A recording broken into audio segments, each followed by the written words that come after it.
What's up, board game people? Another day, another amazing crowdfunding campaign to take a look at. Today we're checking out Soul, Last Days of a Star. This game, the art and components really wowed me at first glance. Fair warning here, I received a review copy of Soul and will be doing a preview video on it shortly, once I've had time to play it for a few settings. Receiving a review copy will never filter or change my opinions. You're getting my honest thoughts here and in the preview. I wanted to take a moment and thank the first members of my Patreon page. You all are helping to grow my ability to produce higher quality content on a more consistent basis, and I cannot thank you enough.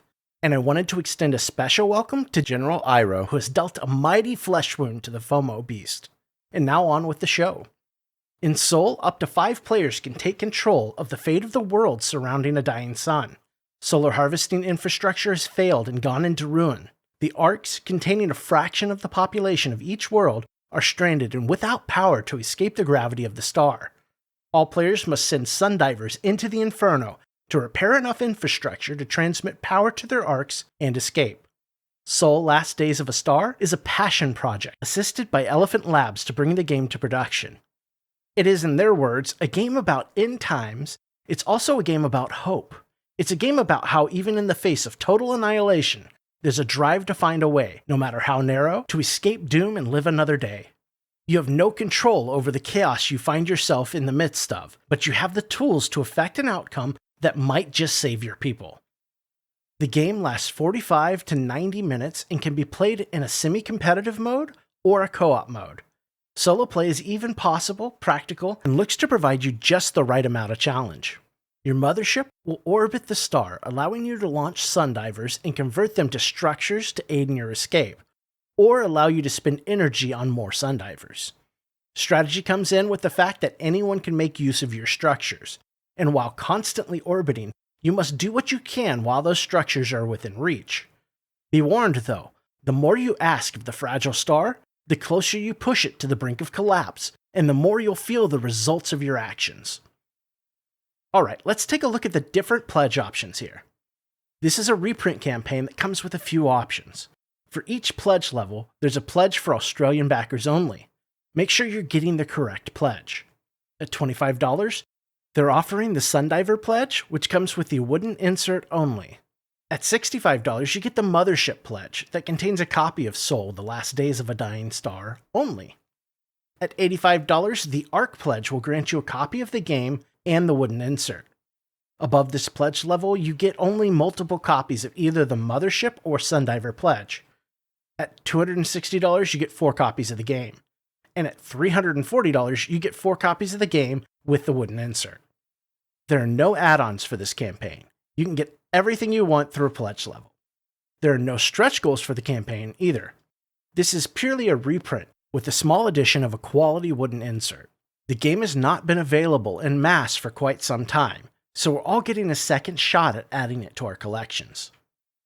Shipping for the project is priced normally for the times in the US. I can't comment on other regions as I don't know what shipping prices really should be there. To me, in the US and UK, they look to be a tad high, but I'm not an authority. Shipping is broken down to regions, and those in the Australia or New Zealand region should make sure to choose the correct pledge. So let's talk my thoughts and opinions. Before I get to my usual musings, I do have a preview copy of the game. I have not done more than crack the box at the time of writing and recording this video. So all of my opinions are not those of someone who has played or taken a close look at the game. I'm expressing my opinion based off the project page alone, as I always do. I will be putting out a full preview video for the game next week. First, I want to get a big one out of the way, so then I can focus on the game itself. The pricing of the game itself is quite fair. The price of the core box has risen a little from the original campaign, but they explain low on the page that the increase is due to material cost increases. Honestly, I've seen games with a much higher percentage increase due to rising material costs, so this sounds totally fair. You're getting a nice discount back in the game now instead of ordering on their web store later. To me, the price for a game with solid mechanics and good replay value is spot on. The price of the insert is perfect. While wooden inserts like this are machine cut and engraved, they take a bit of hand finishing, time, and love. Your normal big box insert like this would run in the upper range because of the finish, putting it at $75 or above. Grabbing an insert for a smaller game of this size with this level of finish for $25 is quite a great deal. And if the game is going to be remaining as a prized piece of your collection to be played over and over, it deserves this treatment. The insert itself looks functional and well organized, and everything seems to fit nicely back in the box. These insert pieces are labeled and they look great. Personally, I think the insert adds to the already great table presence of the game. One of their talking points was wanting to create a game that mixes art with impactful theme. This is a game that walking through a busy gaming convention full of games being played would absolutely draw some eyes. You're getting a game that's tailored to look like a piece of art on the table, and they seem to deliver on that. The components look to be good quality and the artwork is superb. The game board is a wonderful centerpiece and creates a stark contrast to the pieces on the board. The momentum and instability spiral is unique, intricate, and functional without being too busy. The 3D plastic pieces are perfect. This isn't a game full of cardboard tokens, and it really works for Soul. The mechanics seem to offer a good bit of strategy whether you play semi-competitively or in the co-op mode. I'm hoping that it will equate to replayability without becoming too stale too quickly through repeated plays. Last, they include a lore or mythos book that really looks to paint a picture of the galaxy leading up to the Cataclysm. For me, this is such a wonderful touch that I'll certainly spend some time reading through. It won't be for everyone, but for me it's a huge addition.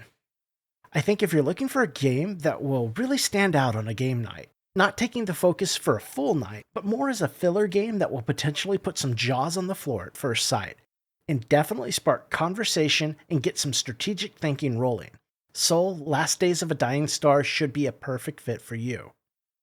If you're on the fence, look at your budget. This likely won't break it if you're one of my viewers. So if this has piqued your interest, I think it's certainly worth taking a look at and taking a chance on. For me, this is an easy back. It caught my attention from first glance, and once I really read up on the game, I was pleased to see it wasn't just a pretty face in the crowd. There's a brain behind those sparkling eyes that's intriguing. So, this was a bit of a short one, but I have a full preview video of the game coming up very soon, where I will dive in and discuss a bit more of the gameplay and answer the question of whether it lived up to the expectations or not. So if you aren't already subscribed, please consider doing so you won't miss a thing. Up next is our news and updates video for the week. It's already being written and hopefully will make it out by Sunday. If you want to help support the channel, check out our Patreon page and see what all we're offering our patrons. There's a link in the video description. Every little bit helps. Thanks to everyone watching, commenting, and supporting my work. I appreciate you all. Have a great holiday season, and let's play something captivating for the holidays.